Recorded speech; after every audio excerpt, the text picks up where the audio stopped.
अस्सलाम वालेकुम रहमतुल्लाहि व बरकातुहू। भाई मेरा दूसरा सवाल ये है कि जैसे कि हम कार या ऑटो वगैरह हम ख़रीदते हैं, वो किस्तों पे दुकान कंपनी वाले कहते हैं कि हम किस्तों पे देंगे, अगर कैश में लेंगे इतने का है और किस्तों पे लेंगे तो थोड़ा ज़्यादा का बताते हैं। पर हम वो कैश में ले नहीं सकते क्योंकि सरकार की वो दिक्कत है कि मतलब जैसे आप कैश लेंगे तो आप पे जुर्माना है, जो भी है मतलब कैश में नहीं ले सकते, कानून है।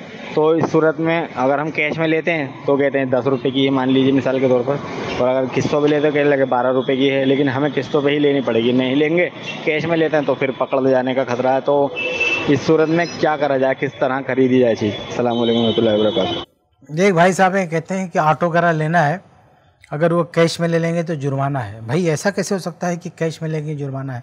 यहाँ मैं ऐसे लोगों को जानता हूँ कि जिन्होंने जो है फ्लैट ख़रीदा है करोड़ों का, वन सिटिंग में ख़रीदा, वो पूरा टैक्स पे करते हैं, उनका हिसाब पूरा क्लियर है, तो उनको कोई दिक्कत नहीं पेश आती है, वो खड़े खड़े कोई भी चीज़ खरीद लेते हैं। तो अगर आपका हिसाब क्लियर है तो आप खरीद सकते हैं। ऑटो वगैरह कौन सी बड़ी चीज़ है? ऑटो 4-5 लाख बहुत होता है, उसके आसपास आता है।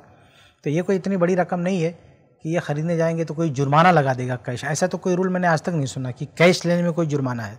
और अगर कोई हिसाब किताब में गड़बड़ है तो सिर्फ आपकी गलती है, उसकी वजह से थोड़ी कि ये चीज़ जो है कोई उसका निज़ाम बदल जाएगा। और अगर कोई दिक्कत है भी तो आपको क्या पड़ी है कि आप जो है एकदम नई गाड़ी लेके जाएंगे? आपको ऑटो लेना है, सेकंड हैंड में ले लीजिए, कोई दिक्कत नहीं है। और असल जो सवाल आपका है ना कि नकद उधार में फ़र्क करना, तो ये मसला इख्तलाफी है। बाज़ उलमा कहते हैं नकद उधार में फ़र्क नहीं कर सकते, वो एक ही कीमत पे देना चाहिए, और बाज़ उलमा कहते हैं कि वो नकद उधार में फ़र्क के साथ बेच सकते हैं। लेकिन आपका तो कोई मसला ही नहीं है भाई, आपको ख़रीदना है। अगर ये फतवे की ज़रूरत है तो बेचने वाले के लिए आपको क्या ज़रूरत है? आपको तो ख़रीदना है, तो आपको तो दोनों तरीके से ख़रीद सकते हैं, चाहे वो नकद में लें चाहे उधार में लें।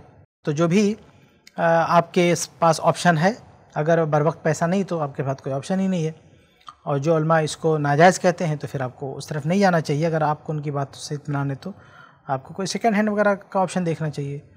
और नकद अगर आप ले सकते हैं, आपके पास ऑप्शन है, तो सबसे बेहतरीन रास्ता ये है, हर तरह से आप बच जाएंगे। हर तरह से सेफ रास्ता यही है कि आप नकद पैसा दे के ले लें। और अगर कोई दिक्कत है तो आप सेकंड हैंड ले सकते हैं। बाकी जो गैर कानूनी रास्ते हैं वो अपनाने का तरीका आपको कोई नहीं दे सकता कि कोई गैर कानूनी रास्ता आप अपनाएं। मसाला के तौर पर आपके माल है उसको छुपा के रखें और फिर कहें कि कोई मजबूरी है, या कोई सूदी जो है मुआहदा करें और कहें कि मजबूरी है, तो मजबूरी में सूदी मुआहदे की या इस तरह की कोई इजाज़त नहीं हो सकती। बहरहाल खुलासा ये है कि नकद उधार में जो फ़र्क किया जाता है उसके ताल्लुक़ से उलमा का इख्तलाफ है। बाज़ उलमा नाजायज़ कहते हैं, शेख अलबानी रहमतुल्लाह नाजायज़ कहते हैं, दूसरे उलमा शेख बिन बाज़ वगैरह हलाल कहते हैं। तो आप दोनों तरफ की बात सुन लें, आप जो बात ज़्यादा मुनासिब लगे, माकूल लगे, तो उसके मुताबिक आप फ़ैसला लें। आप इंटरनेट पे जाएं, आपको हर तरह के आर्टिकल मिलेंगे, दोनों तरफ की किताबें मिलेंगी आपको, दोनों तरफ से जो है फतावे मिलेंगे दोनों तरफ से। तो आप थोड़ा सा वक्त लगाएं, देखें, जिस पे दिल मुतमईन उसके मुताबिक जो है फ़ैसला करें। उम्मीद है कि आपको जवाब मिल गया होगा।